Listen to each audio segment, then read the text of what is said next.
Olá, pessoal, boa noite. Meu nome é Patrícia Silva. Eu sou professora da Universidade Federal da Paraíba, do Departamento de Ciência da Informação. Sou doutora e pós-doutora em Educação e eu estou aqui hoje para falar com vocês sobre o pensamento pós-humano e especificamente dentro dessa vertente teórica da sociomaterialidade.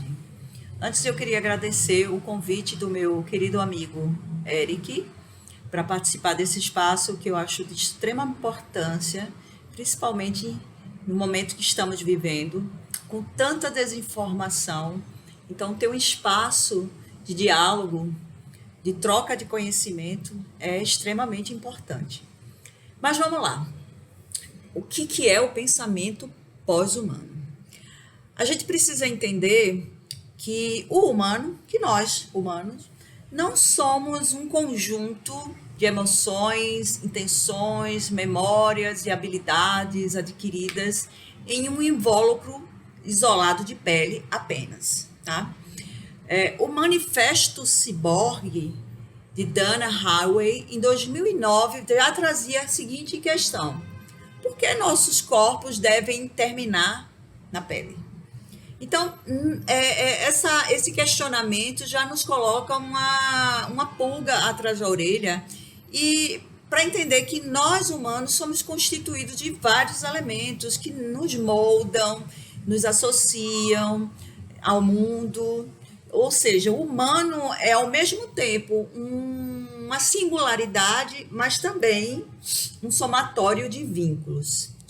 Então, humanos e não humanos agem uns sobre os outros de maneira que mutuamente transformam suas características e suas atividades. Patrícia, o que é o não humano? Não humano é tudo, obviamente, que não é humano. Então uma tecnologia, um objeto, uma coisa. Então, tudo que se distancia desse pensar humano, a gente pode considerar, dentro dessa vertente de pensamento pós-humano, como um não humano. Então, a materialidade, né, para ser mais exata, a materialidade da vida, não? A gente pode entender essa materialidade como um não humano. E aí é importante também deixar claro que essa materialidade ela não é passiva, ela não é inerte. Pelo contrário, é uma força viva e vibrante que participa ativamente de todos os processos, de todos os eventos. Então, é impossível, gente, é impossível imaginar a vida acontecendo sem essa materialidade. Faça um pequeno esforço e imagine algum momento na sua vida em que a materialidade não participa. Ah, quando eu estou dormindo. Bom, ela participa. Ela participa, seja a partir da sua cama, a partir do espaço que você dorme, ou seja, ela está ali. Ela está ali presente. Mas é importante também que a gente perceba que todas as práticas sociais, elas emergem de enredo entre pessoas e objetos. Então, esses materiais, esses elementos materiais, eles precisam ser incluídos quando a gente está pensando na vida, quando a gente está pensando num fenômeno social. Eles precisam ser incluídos nesse fenômeno, pois ele compõe o processo pelo qual um dado fenômeno existe e se desdobra. Então, acho que é importante a gente tentar fazer esse desprendimento bem humano que nós temos. E aí é que entra essa dualidade, né? Pensamento humano versus pensamento humanista. Antes de eu me adentrar um pouco mais sobre o pensamento pós-humano, eu queria fazer só uma observação rápida do que seja essa dualidade, né? Pensamento humano, pensamento pós-humano. São pensamentos diferentes, são filosofias diferentes, porém elas estão relacionadas, elas não estão apartadas. Embora sejam dualidades, são dualidades que se complementam. Então, o pensamento humanista, que é o que a gente está mais habituado, é o que nós fomos teorizados pelas ciências sociais, enfim, ele acredita que o humano é o sujeito autônomo de todas as coisas, é o sujeito autônomo da modernidade, dono da vontade e único possuidor da razão, que distingue esse humano das outras espécies. O pensamento pós-humano, ele vai dizer, opa, não é bem assim. É importante também que seja pontuado que o pensamento pós-humano não faz o distanciamento com o humano em si, tá? Eu não estou falando sobre um anti-humanismo, tá? Não é isso que eu estou querendo trazer. São pensamentos filosóficos mesmo, tá? Então, o pensamento pós-humano não vai trabalhar o fim do homem, não é isso.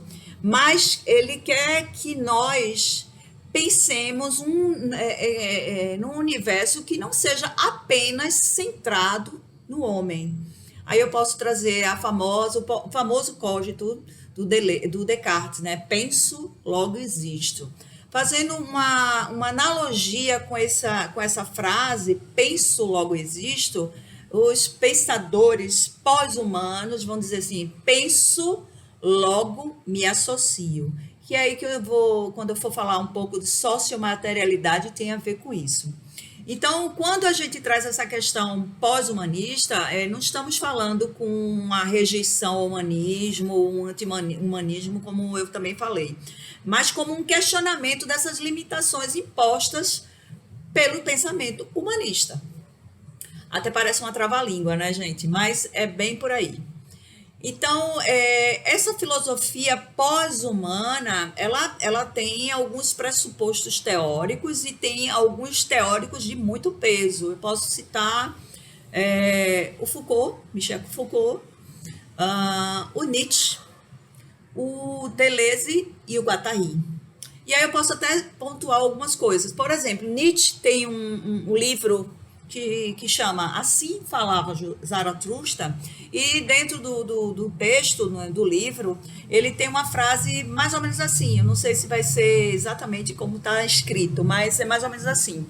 Ele questiona o homem, quando ele está falando do além-homem, né? Quem conhece Nietzsche sabe do que eu estou falando, e quem não conhece é uma oportunidade de ler, né? Nietzsche é um teórico de muito peso, e muito bom também. Então, ele tem no livro, né, Assim Falava Zaratustra, ele tem uma frase que ele diz assim, o homem precisa ser superado. O que fizestes para superá-lo? Então, Nietzsche já traz essa questão de superação do homem como aquele ser supremo, que é o detentor de todas as coisas, que possui o livre-arbítrio, e aí também são temas que a gente pode trazer mais à frente, porque ninguém tem um livre-arbítrio, é ilusão pensar nisso, mas eu posso trazer isso em outro momento, teoricamente falando, tá? Então, é importante mencionar que esse descentramento do humano é apenas um elemento do pensamento pós-humano, tá? A filosofia pós-humana, ela tem várias... um grande guarda-chuva, então ela vai trazer várias coisas. E aí, esse descentramento, né, esse afastamento do humano que eu trago é apenas a ponta do iceberg dentro do pensamento pós-humano. E que esse pensamento diz assim, que a gente precisa ir além da ideia de unicidade dos sujeitos humanos e que a gente também acolhamos o material, né? E que esse mundo material interfere também nas nossas vidas. Nós interferimos na vida do material, mas o material também interfere nas nossas vidas. Tem um teórico brasileiro, André Lemos, da Faculdade de Comunicação da Universidade Federal da Bahia, que eu fui aluna dele e assisti algumas palestras, enfim, aulas, palestras, e aí ele sempre questionava assim, ele sempre dizia, como eu disse, parece um trava-língua, né? As coisas que a gente faz a gente fazer coisas. E vocês pararem para pensar, então, as coisas que a gente faz, então eu faço, o humano fez um computador, fez um celular, fez as tecnologias, mas essas tecnologias, que não são apenas tecnologias computacionais, que eu estou me referindo, mas essas tecnologias, elas também nos fazem fazer coisas, né? Elas possuem agência, elas têm ação sobre mim. Então, a gente não pode falar de livre-arbítrio humano, porque se as coisas elas interferem nas minhas decisões, eu não tenho livre-arbítrio, né? Mas é um momento para trazer posteriormente. E aí eu queria entrar basicamente no termo sociomaterialidade. O que diz a sociomaterialidade? Ela diz que é impossível pensar o social apartado do material e vice-versa. E aí vamos pensar também um pouco sobre isso. Agora mesmo, esse vídeo que está sendo gravado, ele só é possível ser gravado porque eu tenho um computador, eu tenho internet, a energia elétrica está aqui me iluminando, eu estou confortável na minha sala. Então, veja que esse social ele só existe porque existe um material atrelado a ele, ou seja, associado. Então, objetos, coisas, eles podem ser usados por nós humanos, mas eles também podem usar os seres humanos. E aí influenciar, mudar uma prática, que até então não é mais uma prática apenas humana. Aí a gente pode trazer um outro exemplo mais do dia a dia, que são as famosas fake news, que eu acho que é um outro momento que precisa também ser discutido aqui nesse espaço filosófico sobre as fake news. Então, as fake news são fabricadas por não humanos, porque elas só existem porque existe um algoritmo, que é uma inteligência artificial, que obviamente é fabricado pelo homem, né? É o homem que dá as suas instruções, né? Porque um algoritmo é isso, é uma sequência de instruções, e essas instruções elas são dadas pelo homem, embora algumas inteligências já se regulamentam. E aí a gente tem também os exemplos de inteligências artificiais com viés ideológicos, racistas, misóginos, enfim, são autorreguladas, se autogerem, para melhor ficar explicado, que elas mudam completamente um fenômeno social. Por exemplo, vou dar um exemplo para vocês de uma coisa que aconteceu comigo. Eu sempre comprei leite em caixa sem olhar muito os rótulos, essas coisas. E aí eu recebi, há uns meses atrás, uma mensagem que eu não sei quem mandou, porque as fake news a gente recebe, mas não sabe quem foi que propagou, quem foi a primeira, que dizia que na lata de leite, na caixa de leite, várias cores significava que aquele leite já tinha voltado para a fábrica, já tinha sido repasteurizado, já tinha sido colocado mais aditivo, enfim, um escarcéu de informação. Eu, por carga d'água, não sei explicar, acreditei. E aí passei aí para o supermercado para comprar leite, e toda vez eu ficava olhando os rótulos e via lá várias bandeirinhas, várias cores. Eu dizia, não, eu tenho que comprar um que não tenha muita cor, porque significa que ele não voltou para a fábrica, nem saiu da fábrica, nem foi, enfim, não teve mais processos além do que ele já tem. Eu fiquei encucada com isso, então eu fui atrás dessa informação e aí descobri que isso era uma fake news, que alguém tinha colocado isso e foi propagado em alta escala, porque as fake news têm esse poder. E aí eu pensei, meu Deus, as coisas me fazendo fazer coisas, né? Então, é bem esse o pensamento pós-humano. Então, voltando ao que eu estava falando, então, essas ferramentas e tecnologias, porque não é só tecnologia, tá, gente? São ferramentas também, são objetos, coisas.